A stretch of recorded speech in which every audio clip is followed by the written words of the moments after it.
성도들의 심령에 불같은 성령이 임하시기를 바랍니다. 기도합니다. 좋으신 하나님 아버지 감사합니다.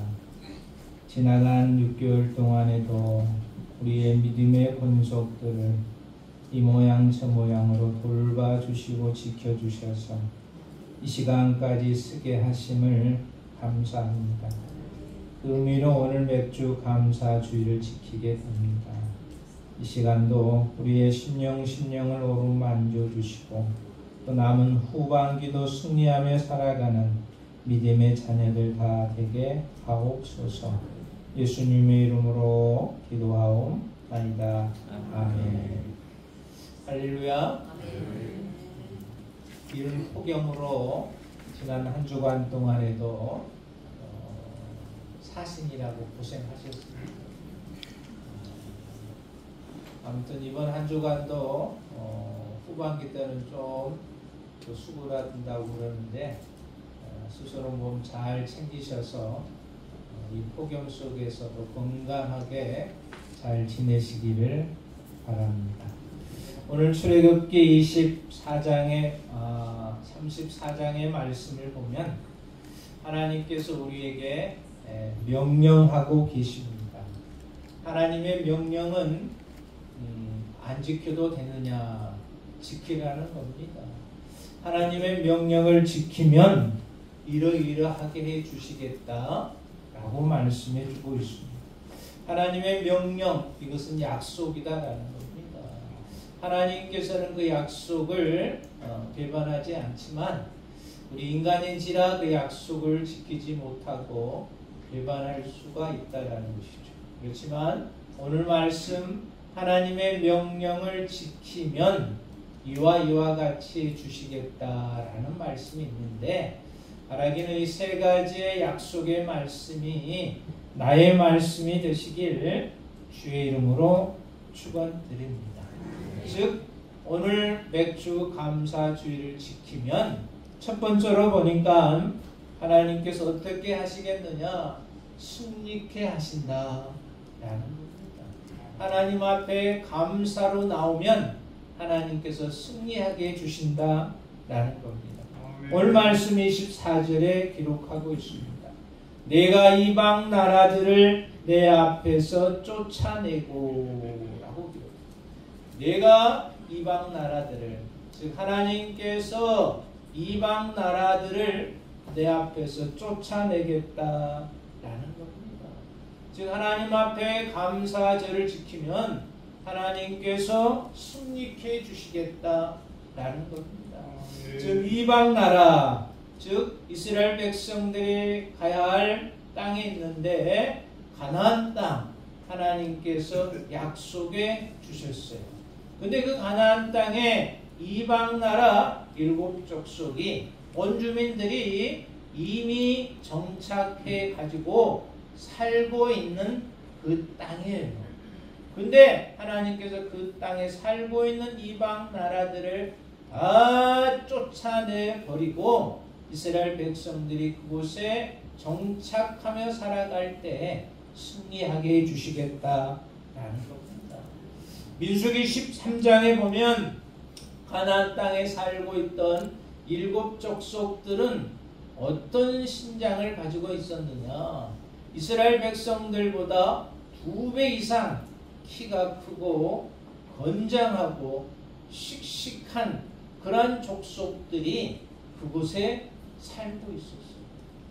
근데 그 땅의 족속들을 어떻게 이스라엘 백성들이 물리칠 수가 있겠느냐? 하나님께서 해주시겠다는 겁니다. 하나님께서 감사함으로 나아가는 자, 아무리 그 땅에 장대한 키를 가지고 힘이 센 사람이 살고 있을지라도 다 쫓아내 주시겠다라는 것이죠. 그래서 하나님께서 12명을 그곳 정탐하러 보내지 않습니까? 곳곳을 정탐하게 되어지죠. 각 족속에 한 명의 대표를 선발해가지고 그 가나안 땅을 40일 동안 정탐하게 되어집니다. 근데 두 갈래로 갈라지 10패와 2패로 갈라지게 되어집니다. 두 편은 여호수아와 갈렙이었습니다. 똑같이 40일 동안 구석구석을 정탐하고 와가지고 보고한 결과 여호수아와 갈렙은 저들은 우리의 밥이다 라고 말씀합니다. 왜? 하나님의 약속을 여호수아와 갈렙은 믿었거든요. 순종했거든요. 그러니 우리는 능히 그 땅을 점령할 수가 있습니다 라고 보고를 했다는 거예요. 그렇지만 10사람은 그렇지 못했어요. 우리는 메뚜기에 불과합니다. 어찌 저 장대한 족속들을 우리가 물리칠 수가 있겠습니까? 라는 것이었어요. 그래서 하나님께서 이 말씀을 꼭 말합니다. 나에게 감사함으로 나아가는 자는 내가 다 사울을 처리해 주겠다 라는 것이었어요. 그 말씀이 오늘 말씀입니다. 하나님께 감사하는 자는 그들이 장대한 신체를 가지고 있습니다 할지라도, 강한 힘을 가지고 있는다 할지라도 내가 다 쫓아내 버리겠다. 그리고 나중에 보면 여호수아와 갈렙 광야 1세대는 다 죽고 여호수아와 갈렙 플러스 광야 2세대만 영적인 가나안 땅을 입성할 수가 있었다라는 겁니다. 사랑하는 성도 여러분, 믿음 없는 사람들은 전쟁의 승리를 숫자에 그리고 군사력에 의지합니다. 믿음 없는 사람은 인생살이도 돈으로 또 지식으로 권력으로 승리한다라고 말을 합니다. 그렇지만 그것은 성공의 지름길이 아니다. 하나님이 함께 하느냐 함께 안 하느냐에 따라서 승리와 실패가 있어질 수 있다라는 겁니다.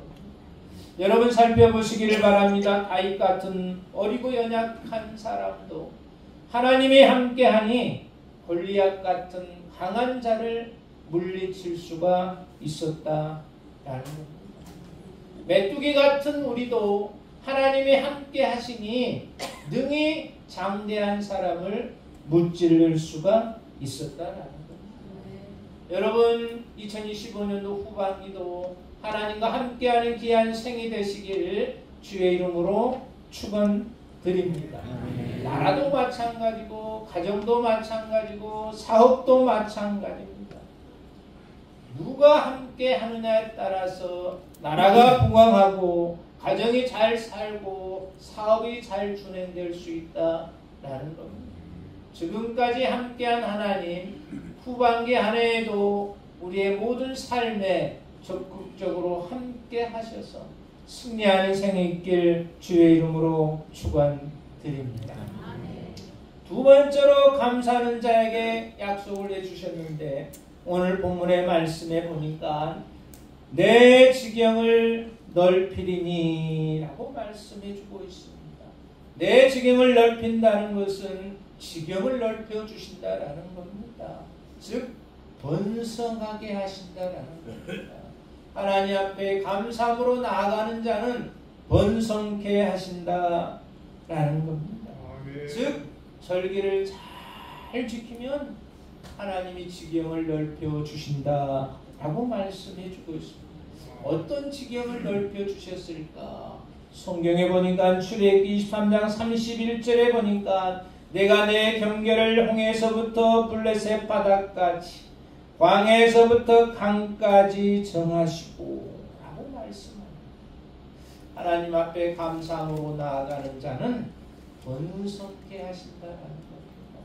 여러분 여러분의 지경이 넓어지시기를 주의 이름으로 축원드립니다. 그러니 우리는 어떻게 해야 되겠습니까? 하나님 앞에 나올 때 감사함으로 나오면 하나님께서 우리의 지경을 넓혀주시고 번성하게 해주신다라는 겁니다. 후반기 생활에 갈 때에도 더 많은 감사로 하나님께 나오시기를 주의 이름으로 축원드립니다. 사업의 지경이 넓혀지고 후손의 지경이 넓혀지고 명예와 영광의 지경이 넓혀지고 기쁨과 행복의 지경이 넓혀지시기를 바랍니다. 또한 우리의 활동의 지경도 넓혀지시기를 주의 이름으로 축원드립니다. 미국에서 50만 부 이상의 책이 팔린 책이 있었습니다.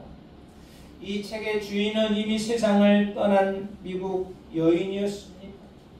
이 여인에게 갑작스러운 환란이 4가지가 이렇게 엄습해 왔어요. 첫 번째는 남편이 교통사고를 당하는데 식물인간이 되어버렸다라는 겁니다. 두 번째 사건은 첫째 아들이 음주운전을 하다가 즉사해 버렸습니다. 세 번째 사건은 둘째 아들이 있었는데 동성연애로 빠져가지고 집을 나가버렸습니다. 네 번째 셋째 아들이 있었는데 월남전에 가가지고 전사를 해버렸다라는 것입니다. 한꺼번에 이러한 것들이 여인에게 엄습해 왔어요. 그래서 하나님을 원망합니다. 교회에 나가는 것도 중단하게 되어집니다. 세상과 자신을 저주하면서 정말로 인생이 허망한 인생을 살아가게 되어집니다. 그런데 어느 날 이 여인이 자신 거실에 있는 거울, 전 모습을 보이는 거울을 보게 되었습니다. 자기 자신을 거울로 보니까 너무 비참한 모습이 비춰지게 되어지는 겁니다. 아, 정말 내가 이렇게 살아서는 아니 되겠다. 그렇죠? 큰 아들, 둘째 아들은 죽었고, 셋째 아들은 죽었고, 둘째 아들은 동성애로 빠져가지고 집을 나가버렸고, 남편은 식물인간으로 누워있고, 아, 이래서는 아니 되겠다. 내가 정신을 바짝 차려야 되겠다라고 마음을 먹게 되었습니다. 그래서 그동안 교회를 중단했던 그 여인이 교회를 가게 되었습니다. 우리 교회에서 철저하게 회개하고 신앙을 다시금 회복하게 되었습니다. 나의 남은 인생 주인은 오직 하나님이시다. 하나님께 감사해야 되겠다라는 마음이 그 여인의 마음속에 솟아났습니다. 그러면서 이렇게 기도했습니다. 하나님, 내 남은 생에 하나님께 맡깁니다. 하나님, 정말 감사합니다. 감사할 게 뭐가 있어요? 첫째 아들, 셋째 아들 죽었지. 둘째 아들 저 멀리 나가버렸지. 자기의 남편 식물인간 되었지. 그렇지만 하나님, 내 남은 생애를 주님께 맡깁니다. 감사 찬송하며 남은 인생을 살았다라는 겁니다. 남은 인생 하나님께 맡기고 하나님께 감사하고 찬송을 드렸을 때 그 여인에게 기적이 일어났습니다. 어떤 기적이 일어났겠습니까? 식물인간으로 계속 누워있던 남편이 의식을 찾게 되고 병상에서 일어나는 기적을 맛보게 되었습니다. 이런 사건을 맛보게 되니 이 여인이 더욱더 하나님 앞에 감사하게 되었다라는 겁니다. 그래서 이 여인이 생각해 어떻게 하면 감사의 표현을 모든 사람들에게 나누어 줄 수가 있을까라고 생각했어. 교통사고로 첫째 아들을 잃어버렸던 여인자. 그래서 여인이 찾아갑니다. 교통사고를 당하여 죽은 부인들을 찾아가가지고 말을 해주면서 위로해 주는 거예요. 나도 큰아들이 교통사고를 죽었어. 얼마나 가슴이 아픕니까? 얼마나 답답합니까? 그들을 손을 잡고 위로해 주기 시작합니다. 그러니 여기 더 감사가 생기게 되죠. 그리고 월남전에 파병해가지고 죽었던 아들 있지 않습니까? 그 당시에 월남전에 파병해가지고 죽었던 아들이 있었던 그 부인들을 또 찾아가가지고 또 위로하고 손을 잡고, 나도 셋째 아들이 있었는데 월남전에 가가지고 그러한 큰 일을 당했습니다. 얼마나 심신이 어려웠습니까? 라고 찾아가시면서 감사의 표현을 그들에게 이루하고 힘을 북돋아 주는 것이었어요. 이 여인이 그러한 일을 한다는 소문이 막 널리 증거되어집니다.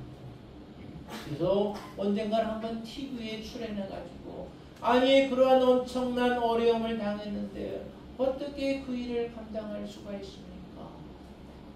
TV 출연해가지고 나는 남은 생의 모든 것 주님께 맡겼습니다. 오직 감사한 것뿐입니다.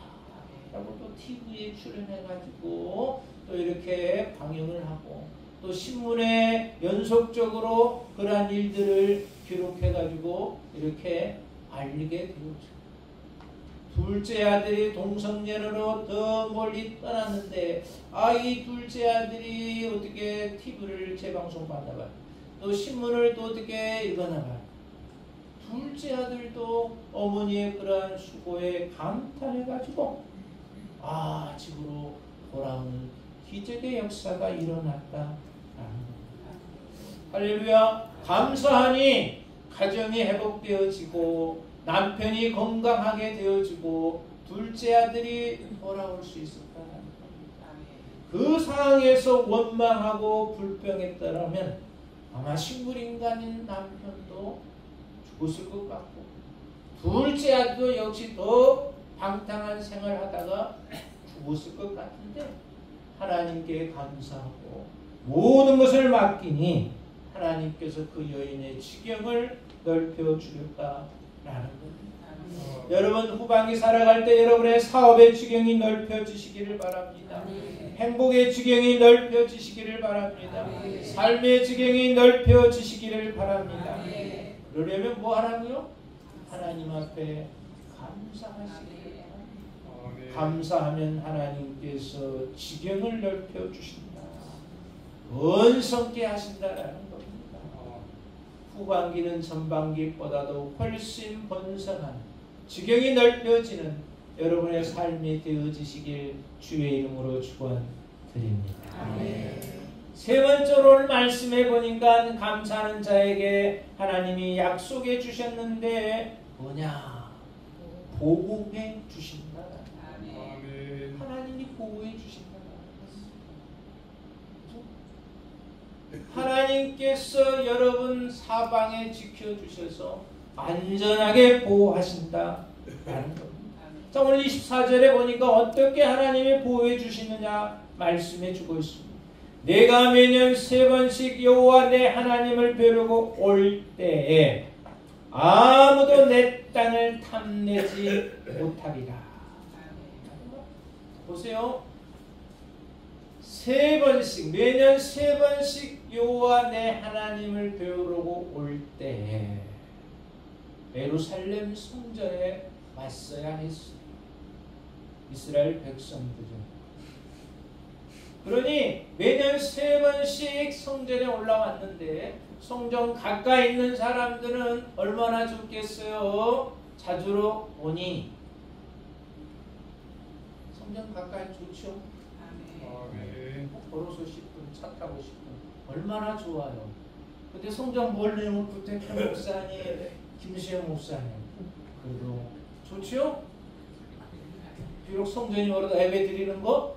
자, 예루살렘 성전에 매년 3번씩 올라가죠. 이게 멀리서 그때 당시에 뭐 교통수단이 있겠어요. 뭐 도보로 왔든지 좀 더 나은 사람은 낙타를 타고 왔든지 아무튼 맨날 며칠을 걸려서 이 성전에 뭐하러 왔습니까? 예배하러 왔다라는 겁니다. 멀리서 예배하러 왔어요. 오는 시간 가는 시간 얼마나 많이 걸렸겠어요. 근데 보니까 뵈러 올 때 아마 뭐 하루 걸린 사람도 있을 것이고 뭐 보름 걸린 사람도 있을 것이고 한 달 걸린 사람도 있을 것이에요. 근데 그 땅을 탐지하지 못하리라. 다른 사람들이 예를 들어서 그 가장이 예루살렘을 향하여서 예배드리러 갔단 말이에요. 가장이 없는 그 집에 누가 찾아올 수 있습니까? 도둑놈이 찾아올 수 있어요. 가장이 없을 때. 또 모든 것들을 훔쳐가려다든지 또 땅을 점령해 버려 갈 수도 있다는 겁니다. 근데 그때 내 땅을 탐지하지 못하리라. 뭐 해주시겠다는 겁니까? 보호해 주시겠다. 아멘. 예배하러 오는 그 시간에 하나님이 우리의 가정 사업을 보호해 주시겠다라는 거. 오늘날로 표현하면 똑같은 거예요. 내가 예배드리러 성전에 올라올 때 우리의 가정 사업장을 뭐 하시겠다고요? 보호해 주시겠다라는 겁니다. 아멘. 도둑놈이 침범 못하도록, 나쁜 놈이 오지 못하도록 하나님이 보호해 주시겠다라는 겁니다. 그뿐이겠어요. 하나님이 성전에 올 그 시간에만 보호하시겠습니까? 아마 매일 24시간 1년 내내 하나님의 보호하심이 여러분의 심령에 있길 주의 이름으로 축원드립니다. 세상의 악한 것들이 또 사망의 음침한 것들이 갖가지 어려운 환경들이 우리를 엄습해 온다 할지라도 하나님 앞에 예배하는 자는 하나님은 완전하게 보호해 주시겠다라는 겁니다. 아멘. 여러분 힘들고 어렵지요. 그렇지만 하나님의 성전에 찾아오시기를 바랍니다. 아멘. 사업의 문제, 가정의 문제, 또 여러 가지 문제 다 보호해 주시리라 믿습니다. 우리의 형편과 처지를 당하시는 하나님이시오. 하나님 앞에 내 얼굴을 배울 때에 하나님이 다 보호해 주시겠다라는 겁니다. 오늘 말씀을 정리하면 그렇습니다. 하나님께서 약속했어요. 절기 때마다 성전에 오면, 감사함으로 오면 하나님께서 승리케 해주시겠다, 번성케 해주시겠다, 보호해 주시겠다라고 말씀해 주고 있습니다. 이 축복이 후반기 삶을 살아가는 우리 모두에게도 임하시기를 주의 이름으로 축원드립니다.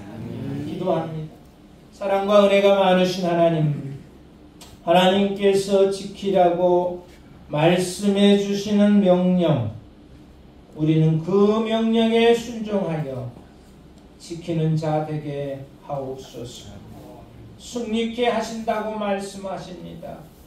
번성케 하신다고 말씀해 주고 있습니다. 보호해 주신다고 말씀해 주고 있습니다.